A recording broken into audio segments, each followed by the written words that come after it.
तो hi friends, आपको thumbnail देखकर पता चल ही गया होगा कि आज हम किसकी बात करने वाले हैं। आज हम इक्विलिब्रियम की बात करने वाले हैं। तो चलिए उसकी पहले बेसिक इंफॉर्मेशन, मतलब what is equilibrium. Equilibrium represents the state of a process in which the properties like temperature, pressure, concentrated of a system do not show any change with the passage of time। मतलब जो हमें reaction करते हैं और product करते हैं, वो product में से वो रिएक्टेंट फिर से प्रोड्यूस होता है और वो इक्विलिब्रियम होता है। तो ये थी बेसिक इंफॉर्मेशन। तो चलिए अब आगे बढ़ते हैं अगली इंफॉर्मेशन के ओर। तो चलिए अब बात कर लेते हैं कुछ इक्विलिब्रियम के टाइप्स की। तो if the opposing processes involve only physical changes, the equilibrium is called physical equilibrium. If the opposing process involve chemical changes, the opposing processes are chemical reaction, the equilibrium is called chemical equilibrium। so चलिए हम अभी आगे और study करते हैं इसके बारे में। तो यहाँ पर आप देख सकते हैं मैंने एक एग्जांपल लिया है H2O। अगर वो लिक्विड स्टेट में है तो वेपर स्टेट में जाएगा, तो वेपर स्टेट में है वो लिक्विड स्टेट में भी आ सकता है। तो इससे हम कह सकते हैं equilibrium mixture. The double half arrow indicates the process in both the directions are going on simultaneously। The mixture of reactant and product in the equilibrium state is called equilibrium mixture। तो चलिए हम आगे और explain करता हूँ मैं आपको।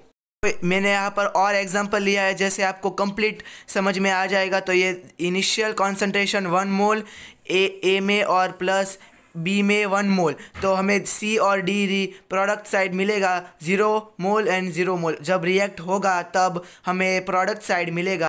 तो अगर जो ये स्पेंड कॉन्सेंट्रेशन 0.1 मोल ए में से और 0.1 मोल बी में से होगा, तो ये product side C plus D में भी 0.1 मोल होगा और 0.1 मोल होगा। अगर हम 1 मोल में से 0.1 मोल माइनस करेंगे तो 0.9 मोल और 0.9 मोल बचेगा। तो हम देख सकते हैं प्रोडक्ट साइड 0.1 मोल और 0.1 मोल ही है, क्योंकि जब 0.1 मोल प्रोड्यूस होगा तब उसी टाइम जो प्रोडक्ट में होगा वो रिएक्टेंट में ट्रांसफ़र हो जाएगा। तो ये एक इक्विलिब्रियम का एग्जांपल है। तो दूसरा भी एक इक्विलिब्रियम का एग्जांपल है, आप देख सकते हैं।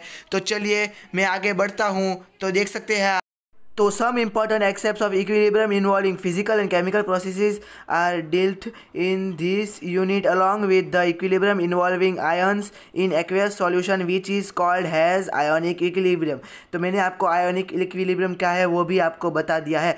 तो चलिए हम आगे और मैं एक्सप्लेन आपको करता हूँ। तो ये रहा अगला एक्सप्लेनेशन। तो चलिए हम देखते हैं। तो अब देख सकते हैं तो equilibrium can be established for both physical process and chemical reaction। The reaction may be fast or slow depending upon the experimental condition and the nature of the reactants। तो चलिए अब बात कर लेते हैं equilibrium in physical processes के बारे में।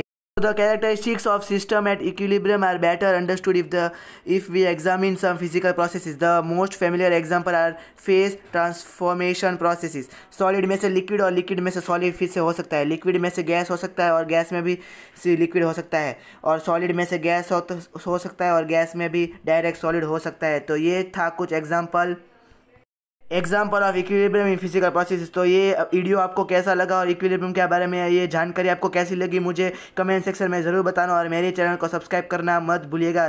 तब तक मैं मिलूँगा आपका, बाय बाय।